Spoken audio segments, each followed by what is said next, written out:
everyone. Welcome, welcome, welcome. We're glad you're here to join us. I am Doug Kothe, and here with my good friend, the doctor. And I'm the founder and principal consultant for People Smart Group, and also the founder of the Organizational Health Collective. And People Smart Group, we do consulting, helping organizations, both nonprofit, for-profit, to build healthier organizations, a healthier culture, so that they operate better from top to bottom, so they operate all on the same page and are very focused in what they're doing and getting the most out of all the resources they bring to the table.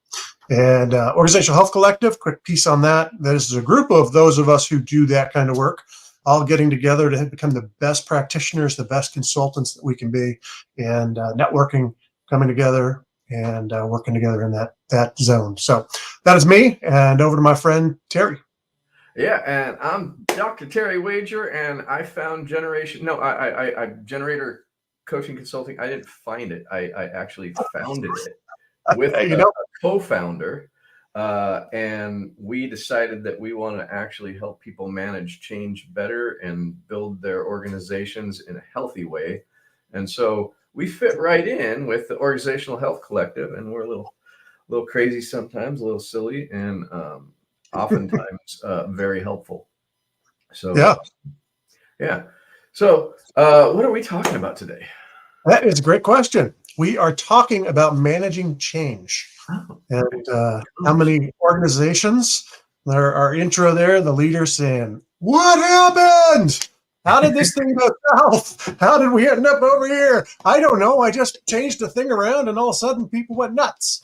How often do leaders have that sort of response where they just think they're just making a change that they've thought about for a while, and hey, we'll just shift this, we'll just change that, we'll change how we do these things or those things, and their people have sort of a meltdown, a disconnect, you name it, and they're wondering, how did that happen? What happened? I just told them we were changing. You know, he remind me of a story that I saw actually in my area, and I'm fairly connected to the Subway restaurant. I have a couple of clients that are Subway restaurant owners, and that's a franchise. And in my area, 23 just shut down out of nowhere. Wow.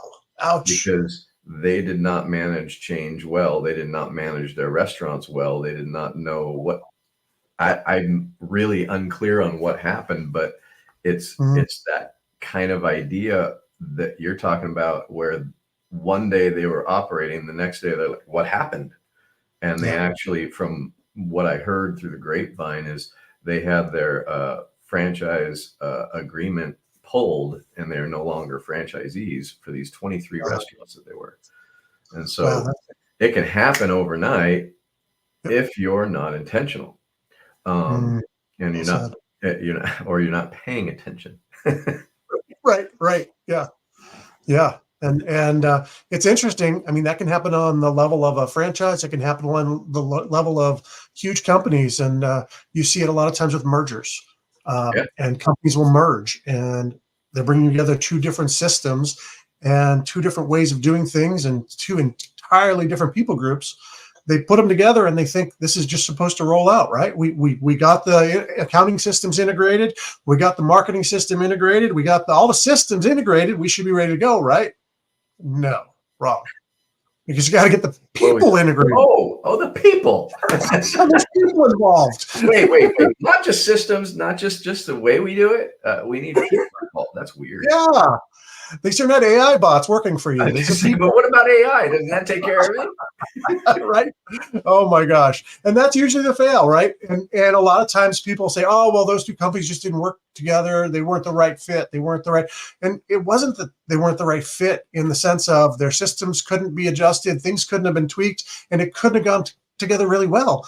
But oftentimes it's, hey, we got lost in the fact that we made the change and we just jumped into it without bringing our people along through the change. And so today, that's what we want to talk about, is what does it look like to actually bring your people along through change? And then you saw a couple quotes in the intro there by Bill Bridges, who wrote the book Transitions, and another one by Heifetz and Linsky, who wrote the book Leadership on the Line. And both of them note that change causes loss. So we've got to deal with that reality with people. Now, we're not talking about like, oh, you change the copier out for a different copier, right?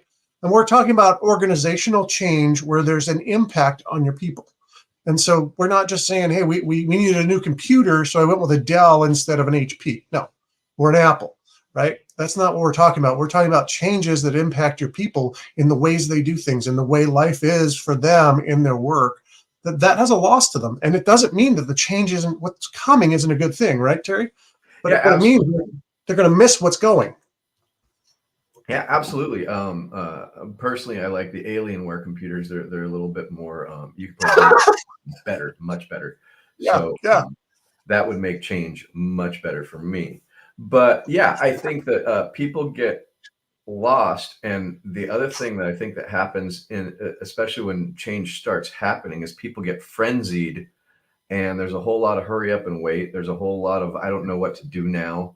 There's and we just get like molasses in the beginning of change because they don't know. It's and in fact, I used to work in schools a little bit as a school, a little short stint as a school psychologist in my training. And one of the things that I noticed is kids had a real hard time changing cognitive set. Mhm. And so one of the reasons that they actually made kids start moving classrooms is because they'd actually get up, move to a new classroom and sit down, and it would get some energy out, but it would also get them to realize that this thing is over, this thing is starting. Wow. Yep. And it really makes sense to me in that idea, because we tend to not like to let go of things. We tend to like to hold on, and we tend to like to just keep doing it the same way. But if you can help people to change their cognitive set, then they can actually have some kind of ending to something to have a beginning in the next thing. Mm, good. But let's talk about, before we get into like solutions, what does it Yeah. look like when a business is having problems with change, and Mm, what is really going on, and what do they do wrong? yeah. It's a great question. So, where the basket of examples, where do we want to start? Um, Well, I started with the Subway group. right, right.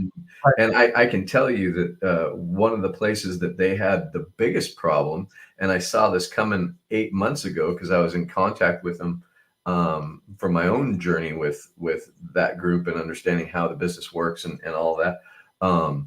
And I had heard through one of the people that worked for that particular company, now realize that all Subways are owned by Subway corporate, but then they're franchised out to all kinds of different people, and different owners own either 1, 2, or 20 or 50 or whatever. This Yeah. particular group owned 23. And they had said that they went through 35 people in 2 months. Mm, I wow. think back even when I first learned about that, I told you about it, and it's like, oh my God, think about the money that they're losing Yeah. in not properly training and not properly onboarding and not properly appreciating their people. Yep. Because I don't care what kind of job it is, people don't go get a job to quit it. Right. Yeah. I've never seen anybody get a job to quit it. They get Right. a job to make some money and feel good about their contribution. Yep. So if they're getting a job there, they actually want it. And Right. well, there's going to be some kind of attrition. And some people go, I got a job and then I want to get a better one and leave quickly. Most Right. people leave quickly because the way they either felt at the job, the way they were treated, the way that they got confused. Yep. There's a lot of reasons why they leave. And the reason that I'm bringing that up is because when we start looking at transition and we start looking at change, when people start to get scared and frustrated and feel like they're stuck, one of the first things they do is run. Yep. Well said. Well said. Yeah. And then it's interesting too. You get transitions between. So one of the big changes I worked with a company through is they had one of the larger companies had people in the field in the oil industry, people back at the headquarters, and they were deciding to combine the the group of people that were working in this area out in the field back to the headquarters.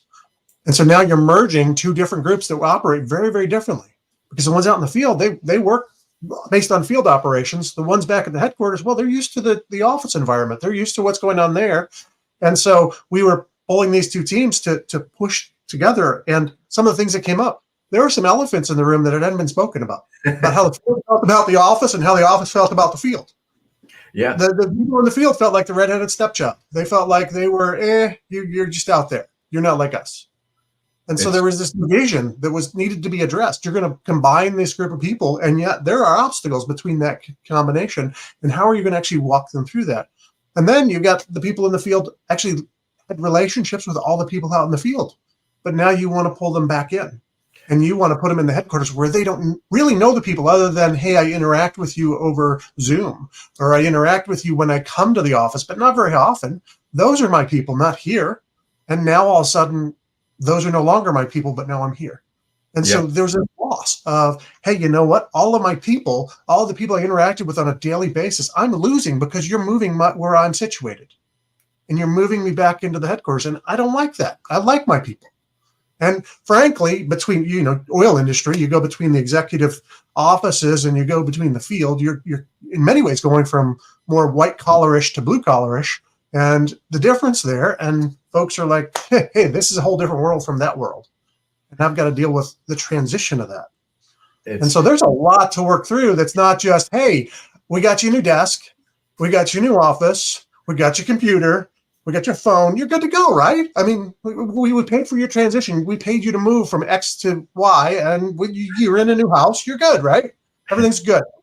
Yeah, it's funny you say that, because as you were talking about that group, it brought me back to the group that I was working with, the engineers last year, that we may be doing some more stuff with this year. And they opened a factory that was more hands-on, make the material, where the building that I was working with them in was more of an engineering kind of, there's some factory stuff, but it's much more about prototype and engineering and putting it together and that type of thing.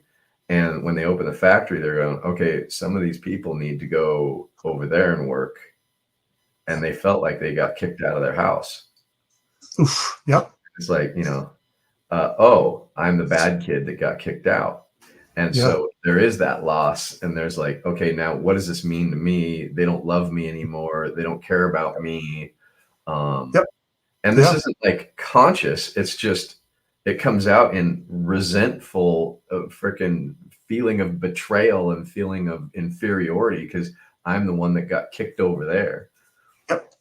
And then if they say, we need you to go over there because you're awesome, now I'm getting a line of crap too. Because I believe that this is where all the cool people are, and now I'm in I'm in the barn. Got kicked out of the cool people group. I got voted off the island. So that's and that's, when we went in, we were working on rapid team building and adaptive communication with this group, and that's some of the stuff that came out in our sessions, because we were doing trainings on how to actually build teams quickly. And they're like, well, what happens when, and this was, out of left field, because I didn't know about this, but they're like, well, what happens when they move you to a new factory, when you weren't in a factory in the first place? Wow. And now you have a whole new team, and it's not anybody that does what you do. Wow. Yep. And I'm like, yeah, that sounds like transition to me. Right. Yeah. Sounds like there's stuff to be worked through. Yeah. And it sounds like there needs to be some communication. And one of the things that we talk about, Christine and I talk about with adaptive communication, is the first person I have to communicate with is with myself, and be honest about the loss, be honest about feeling betrayed, be honest about feeling like the rules got changed and I don't know how to do what I was doing. I'm feeling disconnected. I'm feeling, apart from now. And being able to identify those emotions is where it starts to be able to transition, because if you're not identifying those emotions, you're fighting against them the whole time. Right. Yep. And Yep. so, And then as a leader, you begin to wonder, well, why did this person leave the company? I don't understand. I mean, we had a great situation here. they weren't committed. Yeah, definitely. It That was their must fault. be it, because they left. Yeah. Something I Yeah. did. They get it. Right. Right. Yeah, and then that happens all the time, right? Like if you think of my example in the oil industry, I mean, the person's getting brought in and moving away from all their favorite people. Well, all of a sudden they take another job with another company that keeps them out at the you know in the field. Well, there should be you should see the lights go off and go, oh, whoa, hold on. We didn't help them with the transition from, hey, you're moving from the field into the main office here. Why are we doing that? Why is that worthwhile? How is that a help to you? How's it a help to actually to your people you consider your people out there in the field? Why Right. would we walk through those things? Those kinds of questions that never really get answered because we treat a change as a technical change as opposed to an adaptive change, something that's more systemic and something that really needs pushed through and worked through rather than just, hey, you know what? We switched it. You're good. Come home. Yeah. What's also kind of the idea that popped in my head is, that person, if they're being moved in, that person now goes, okay, everything's changed. Yeah. Is this the change I want, or do I want a Right. bigger change for me in a different environment, in a different company, in different benefits, in different situation? And how big a change, because I don't want to go and change and get used to this thing and then I have to change again. So maybe this is the Mhm. perfect opportunity to go find a better deal. Yep. Yeah. Yeah. By changing them, you've now initiated that. Okay. Now, well, is this the best option? Well, Yeah. and the other thing that companies often don't think through, right, is, oh, I'm going to move you from the field into the main office, so we'll give you help on moving, all that stuff. Well, guess what? My wife has a really great job out there where we live, and I don't want to move. Right. Well, hold on. There's factors other than the company that Right. matter whether you would move. It's funny because you just triggered a thought of, I used to have Comcast, and I'm pretty sure everybody can relate to this idea. I didn't like it, and I don't like it. And I'm sure there's some people that like Comcast, or some people at least believe it's the lesser of whatever five evils. Um, Yeah. but I didn't really like them, and they felt like they were nickel and diming me, and they sent me a message one day that they're upping my bill by $10 more, Oh and my gosh. they realized that they needed to do this. And so it gave me that was the transition kind of thing. Is like, look, I really don't like you guys anyway, and now that you're changing my bill, oh, you know what it was, is they changed my bill, but they also told me that, they changed my data plan, and I had to Okay. pay the extra $10 for unlimited. And I thought I was already unlimited because, well, I Mm. was. But Yep. their marketing and their way they're doing their sales, they changed the thing. They're like, we're going to have to charge you $10 more for unlimited. So I was like, you know what? I think that this is a perfect opportunity to really look at what I'm spending here and Yeah. see if this is the option I want to stay with. And I Yeah. ultimately went with a fiber optic company instead of the cable company. And I haven't looked back, and I've been very, very happy with my decision that they helped me make. Mm. Exactly. Thank you for pushing me out the door. Yeah, and like, oh, obviously, this is not a good idea for me anymore. And Yeah. I think that happens with businesses too, if they don't prepare their people for change, and they Yeah. don't actually pay attention to what they're really doing to their people. Because the Yeah. one thing that everybody experiences emotionally when change happens is,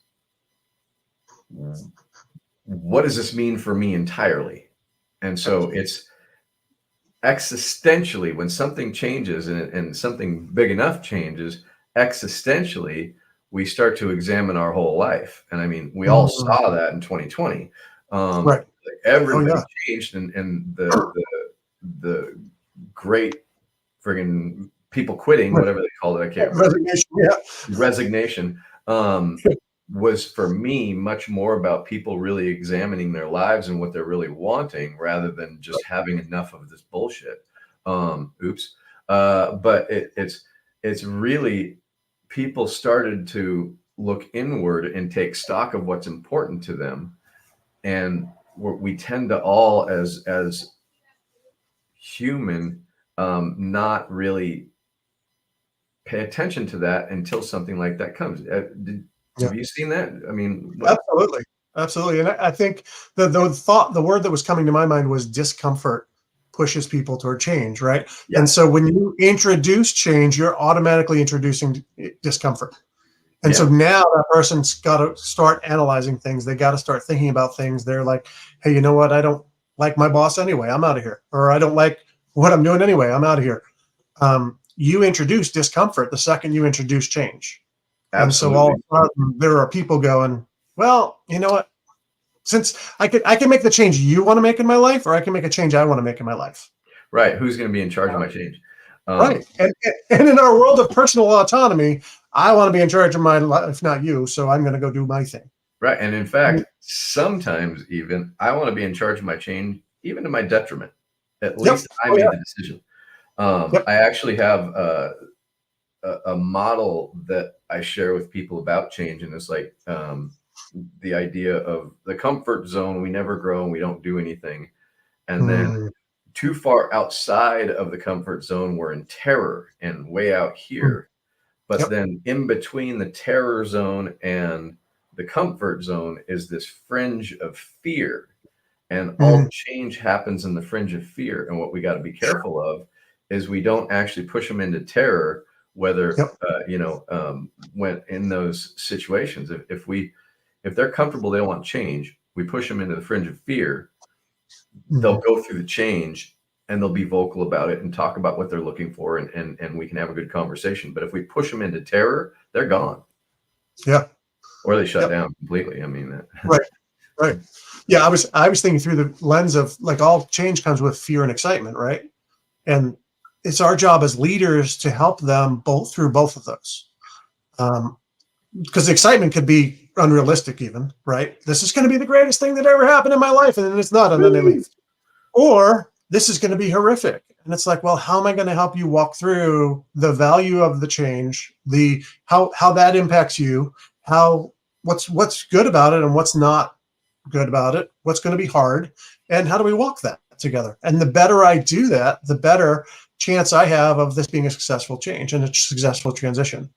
absolutely. And I mean, we both talked about, well, we haven't talked on here about, but we talk plenty about in our circles, Bridges' model of transitions. And I like it in the sense of it says, hey, look, here's an ending, here's a neutral zone, and then here's a new beginning. And what most of us will do is, well, we ended, but we don't even do anything to really help people through the end. We're just like, okay, that's over. Now we're going to here, and everyone's supposed to get excited about the new beginning.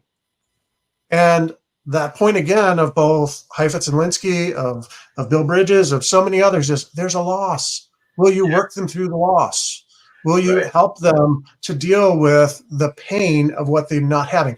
It's funny in business, people are real quick to talk about opportunity costs, right? But in relationships, they don't talk about them.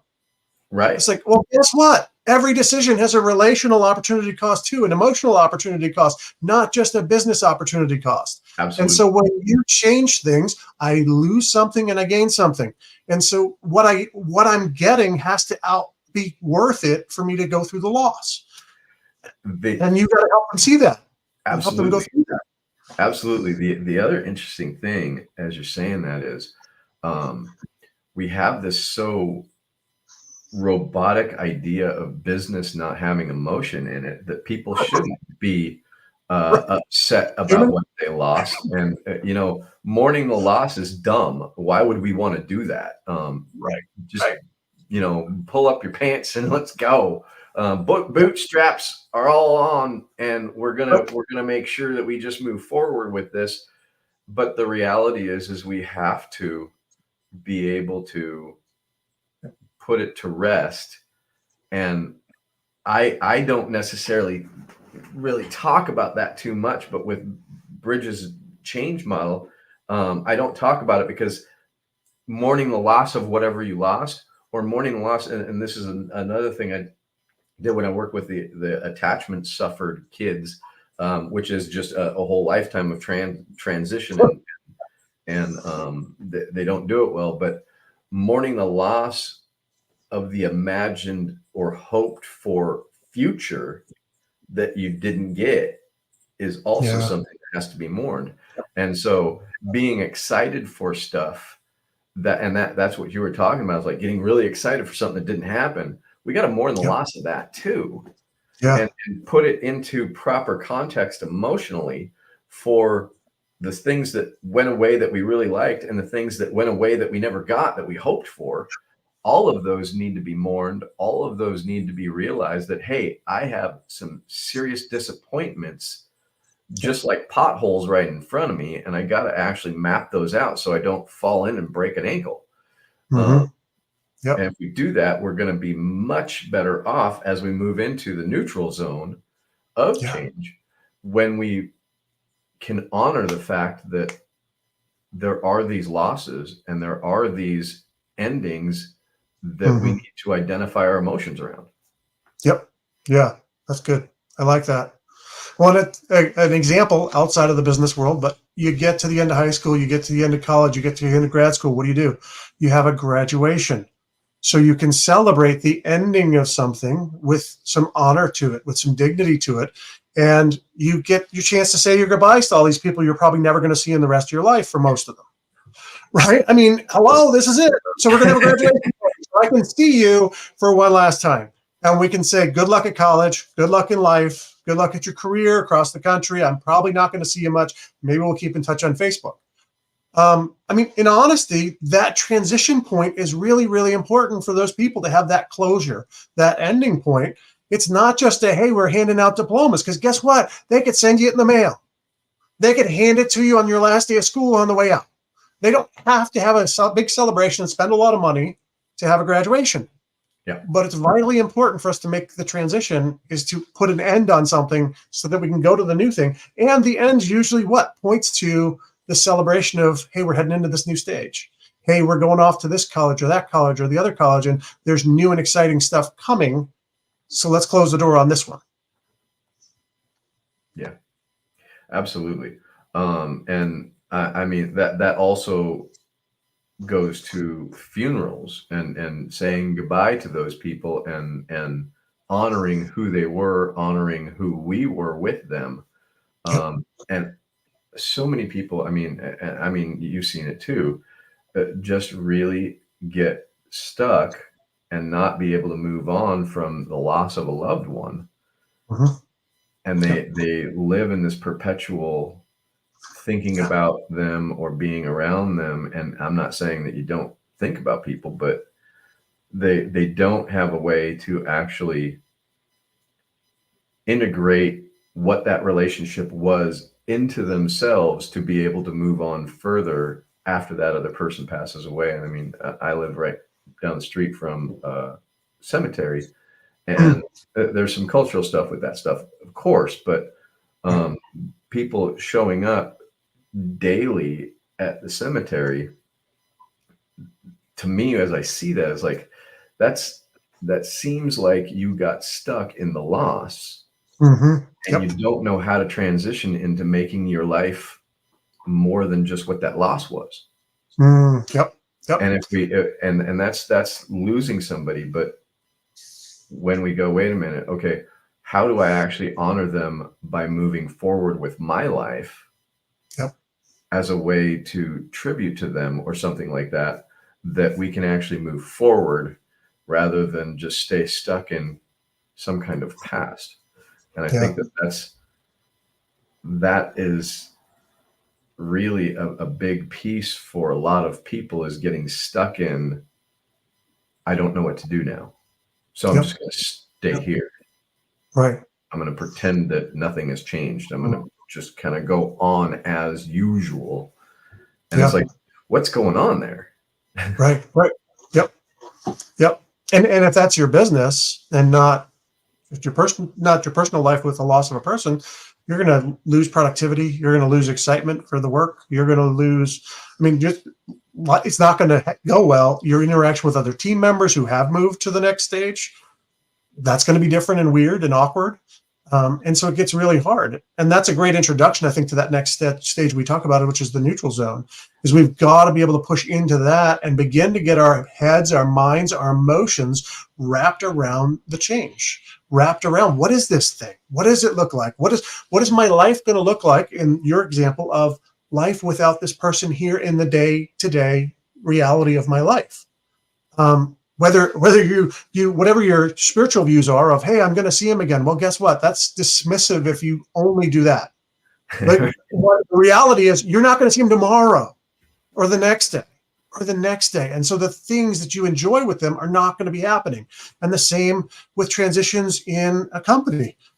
If all of a sudden we merge two companies, and guess what? The executive team of this team and the executive team of this team, half are now executives.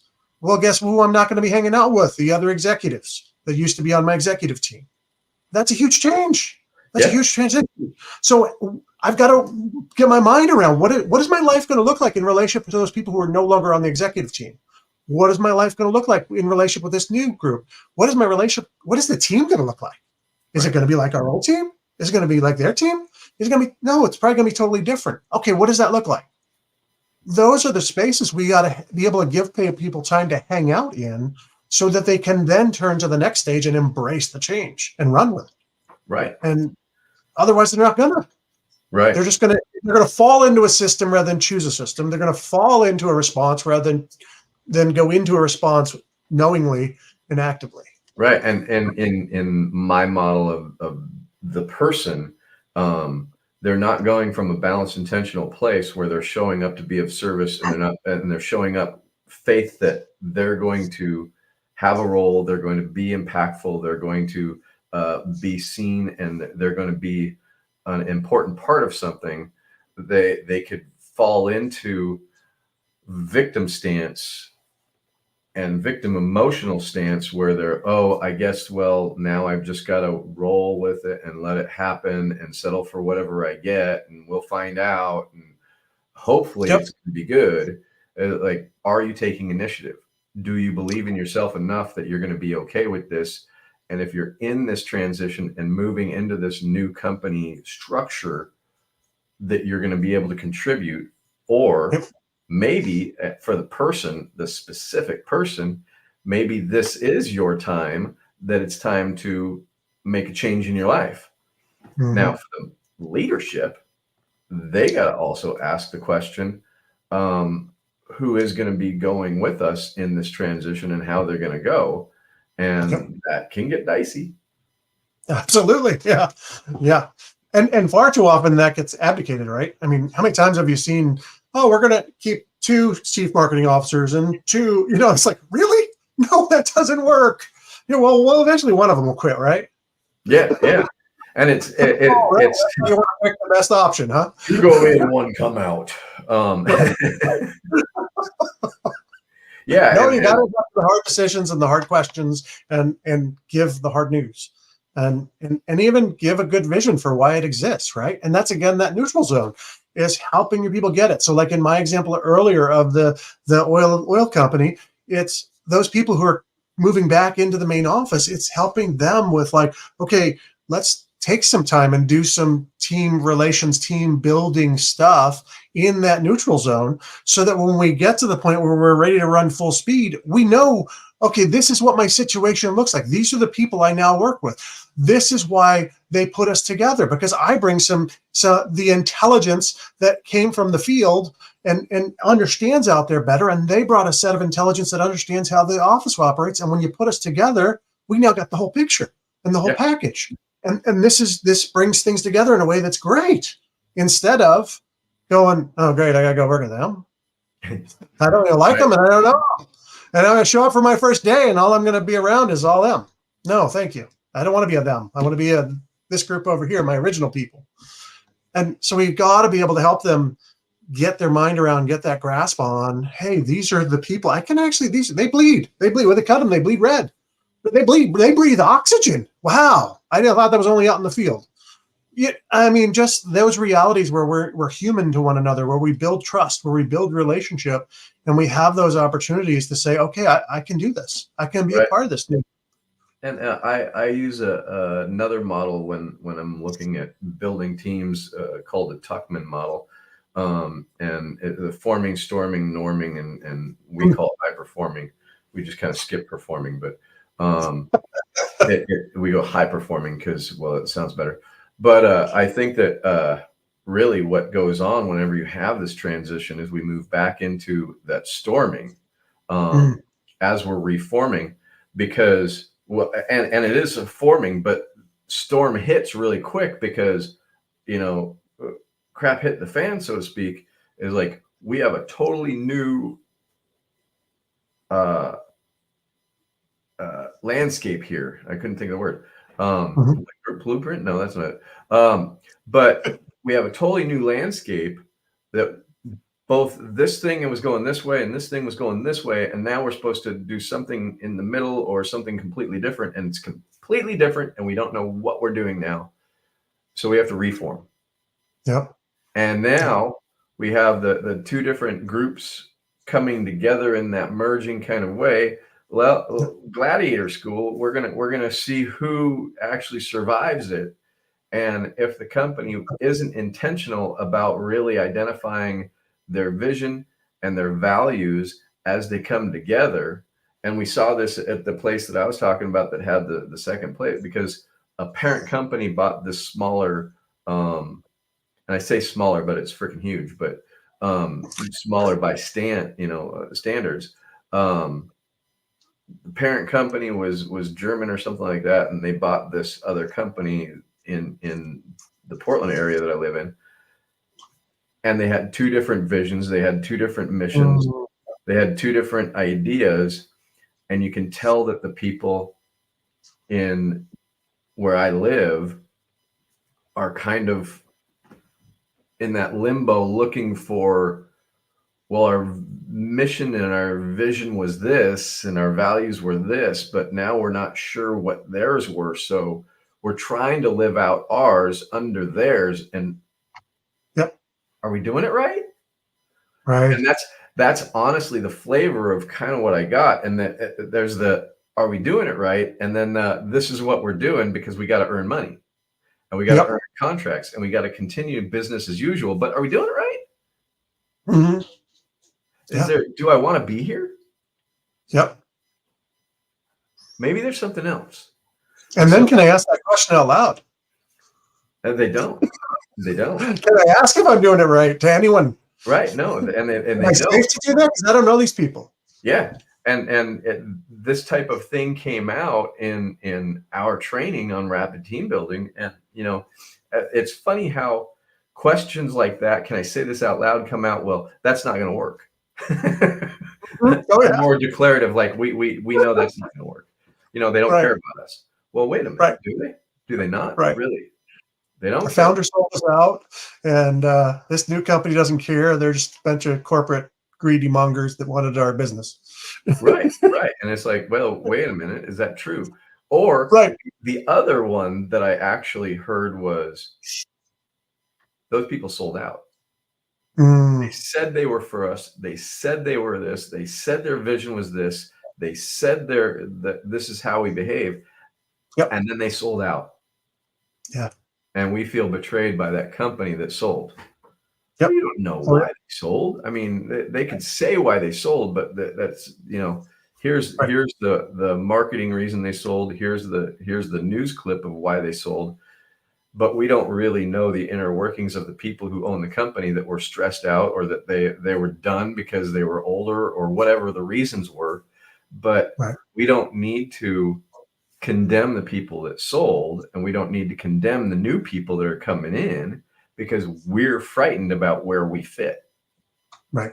But that's what happens a lot is people get frightened and then they start condemning the people who set it up, that made it happen, condemn the Yep. people that are coming in, and now I'm mad at them and I'm mad at them, and in between in that neutral zone, it ain't so neutral. No. No. Nothing about it is neutral. Yeah. Surrounded by enemies. And so how do they move through that neutral zone that's not so neutral? It might call the battle zone into Yeah. the next thing. What do they do? Yeah. And in so many ways, that's revisiting some of the basics, right? That's coming back together to why do we exist? Why are we here? What are our values? That's that place to dig back in and go, okay, what purpose, what meaning, what impact do I get to have here? And are we all on the same page with that? And who are we going forward since all this change happened? And how do I fit into that? Um, those questions of, okay, what are the steps forward? Who does what? Um, what's most important right now? Those key 6 questions we talk about plenty. That's the time to slow down and stop and revisit those to Right. one, build the trust of the team, two, get alignment of the team and get everyone who's a part of it, because that next phase we got to be aligned for in order to hit the ground running. And so we've got to do the work in the neutral zone of getting on the same page and helping people get to the point where they can be on the same page. Yeah, and in that getting people to the place where they can join that team on the same page is really about re-enrolling. And for me, re-enrolling is really about checking in with the vision and checking in with the mission. And because it's a merger, or because there's a big change, maybe it's not even a merger, but some of the senior leadership left. Either Starbucks, very good example right now, right here, because Starbucks CEO just got fired. Right? Wow. Yep. Not Howard. He's one of them that voted to fire the guy, I think.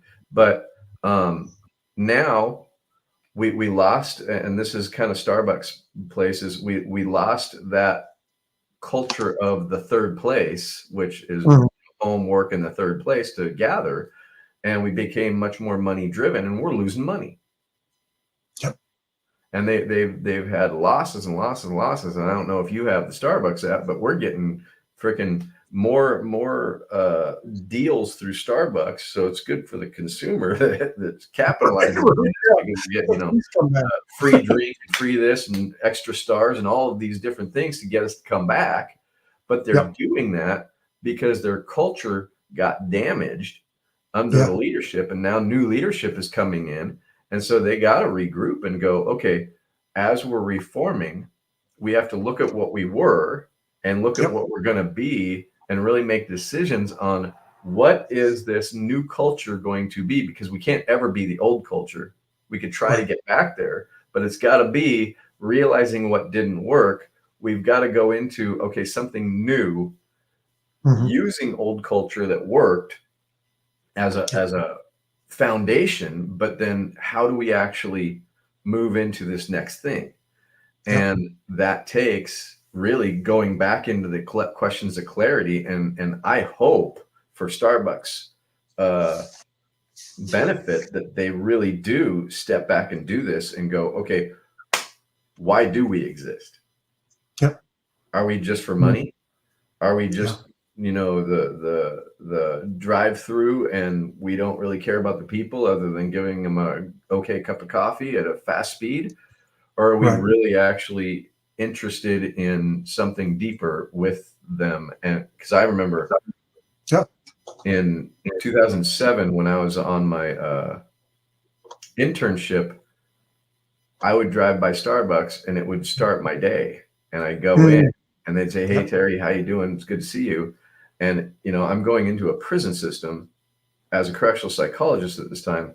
And so my first interaction with people is these baristas that really set my day. And I remember that. And now you go into Starbucks and you're like, hey, you know what? There's somebody spilled something. I don't care. Whoa. Right. Yeah. We don't have time to get to that. Whoa. Oh. Okay, we're not friends here then. Oh, okay. My friendly reminder that the floor's sticky falls nowhere in where you're at.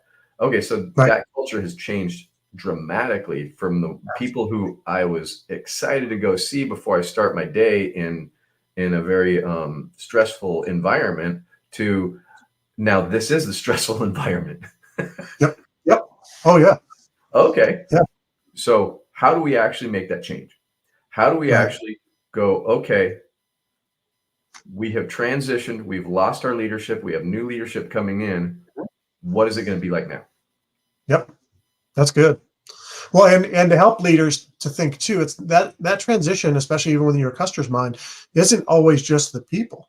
The Starbucks right by me, they just renovated the whole thing, and instead of this space that had a lot more seating, they now made it so the counter goes across the entire 1/3 of the store. Third of the store is taken up with the counter, and they decreased all the seating to these little round seats that you can sit on. And I'm like, okay, this place is totally uncomfortable. I don't want to be here anymore. I don't want to sit in this place anymore. And so you just changed the culture and atmosphere of that Starbucks hugely.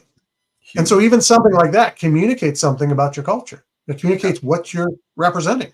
And so even those types of changes that could look technical of, oh, we're just expanding the counter so we have more space for all the Uber drivers who are coming in to pick up stuff for people. Well, great. But what you just did is kick out half your audience that are sitting there. And so if that's what you want, hey, great, go for it. But know and think through how exactly am I impacting people? And that's the key piece we're talking about here is how do we impact people and how do we help people through that? Absolutely. And I love when you were saying, it struck me as you were talking about that middle ground where we're hitting that alignment piece and we're helping people that re-up again, right? Part of, again, the loss piece, just to look back for 1 second, is if we haven't done that, people get stuck and they don't have any ability to re-up. Yep. They don't have the emotional capacity. They don't have the mental capacity. They're just not there. They cannot re-up for the next step. And that's why that matters. Because Absolutely. you want them aligned. You want them to re-up. You want them excited to go forward with you and be a part of the current mission, the current vision, the current values, and run with it. If they're not, absolutely. You're lost.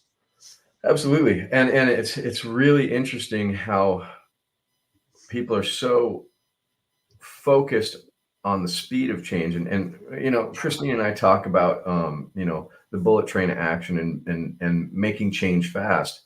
But the biggest piece of making change happen fast is to be able to go back and mourn the loss and appreciate it and celebrate what was, maybe the accomplishments, maybe the losses, and put to bed all of that stuff so that you can have that next chapter happening and you are able to then have that level of comfort in the next thing that allows you to make the progress the fastest. Yep. And that's that new beginning, I think, is okay, when we have taken the steps in the right way to put all of the worries and upsetness on the table. I would say put it away, but it's really put it on the table, make it known, talk about it, allow it to be aired. And I do this thing when I'm talking about emotion, is like we have all these pressured emotions, feeling like a victim of powerlessness and despair and embarrassment and shame. And when we actually start to look at them, they'll actually turn into a helium balloon, float away kind of idea, that when we're carrying them around, they're like water balloons, heavy and hard to hold. And they're all over the place. So we get a big chest and stick it right here. We try to walk around with it. But when we pull the emotion out and put it out there, it turns into a helium balloon and floats away. And that's why, and that metaphor is really to help people kind of understand that the more we talk about the emotion that got triggered, the less it bothers us. Yeah. Yep. If we talk about the problem that triggered the emotion, the more the emotion bothers us. And so if we're talking about the problem, it gets heavier. But if we're talking about the emotion that got triggered, it gets lighter. Yep. And people always tend to talk about the problem and not the experience of the problem. And when we talk about the experience of the problem, which is emotion, we let it go. It turns into a helium balloon. And then we're like, I really don't know why it was bothering me. Well, it was bothering you so you could talk about the emotion and let it go. That's why it bothered you. So we could connect, because we connect through emotion. When we do that enough, it's very easy to have that kind of session. And what happens for a lot of people when they have a gripe session is they actually talk about the problems and they never get to the emotion of how they were affected by it. And Mm-hmm. so they just gripe and gripe and gripe and gripe and gripe. They Yep. never got rid of the emotion. We do the emotional letting kind of idea, let it go. And yes, it is embarrassing when you go in one day and think you have a job, and then all of a sudden it totally changed and you're working for a new company now. You might Mm-hmm. have still have a job, but you're a different position. Yep. Well, Absolutely. uh, I love that. Great jarring. example. Yeah. And so Of the we versus identify the emotions, we're able to move forward. Yep. Right. And that release, as you're talking about with the helium in the balloon, allows us to move fast when we step into stage 3. But if we didn't do the good work in stage 1 and 2, we step into stage 3 with that heavy water balloon or even a lead balloon that's just going to continue to slow us and weight us down. And so I love, we often have the conversation around slowing down so you can go fast. Yep. Like that, sometimes you got to slow things down so that you can go fast. Yes. But if you don't slow it down to go, you're not going to go fast. You're going to have fits and starts. You're going to go, oh, we're going. No, we're not going. Oh, we're going. No, we're not going. Straight up derailed. Yeah. I mean, it's a constant. If you do not deal with stage 1 and 2, you're constantly going to come back to them. You're constantly going to revisit them. If you deal with them well, you take the time in the beginning to deal with them, you can go in stage 3. But if you don't, you're going to constantly keep looping. And so that's the reality of that. Slow down to go fast, because the fastest way through transition is actually taking the steps. Yes. Otherwise, you just take them over and over and over again. Yeah. And it really comes down to being intentionally aware of what's happening with each person.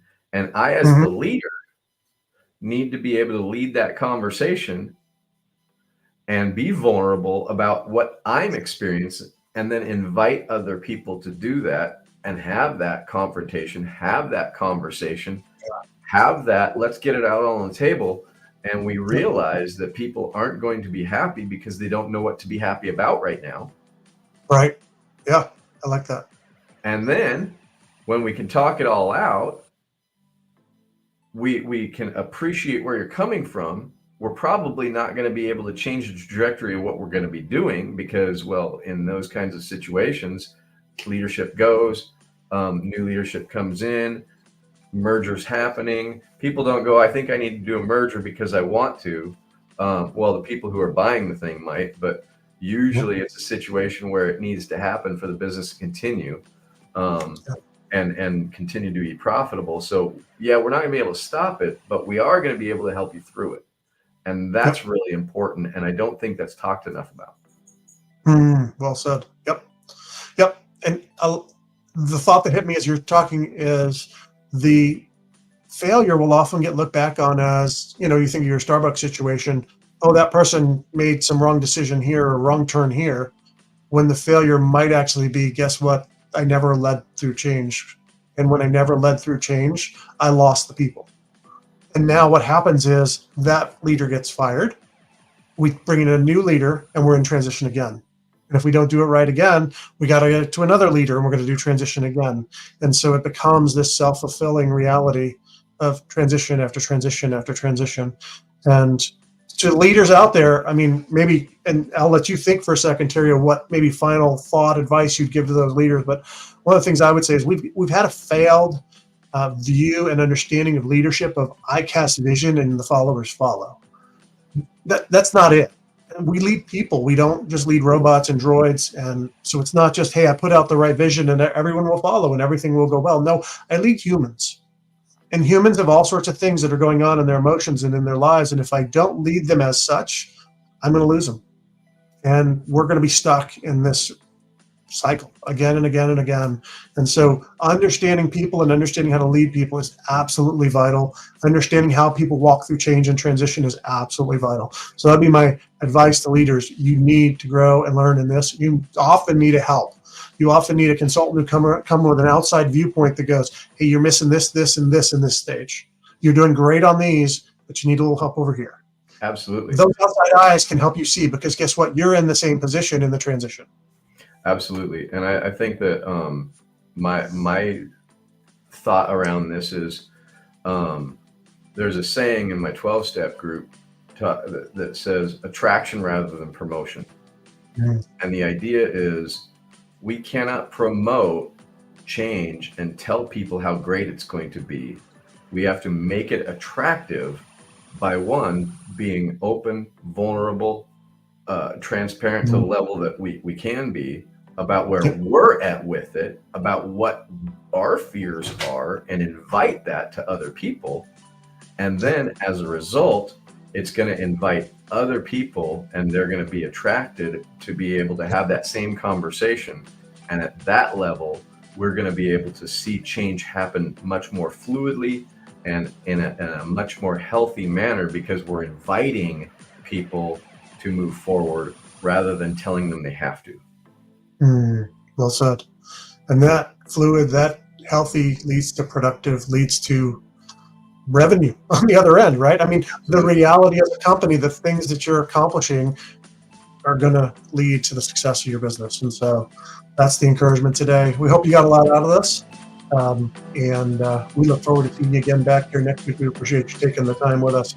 And if you need help, reach out to us. Our information will be up on the outro here. But reach on out. We'd love to be a help. So thanks, guys. Thanks for joining us.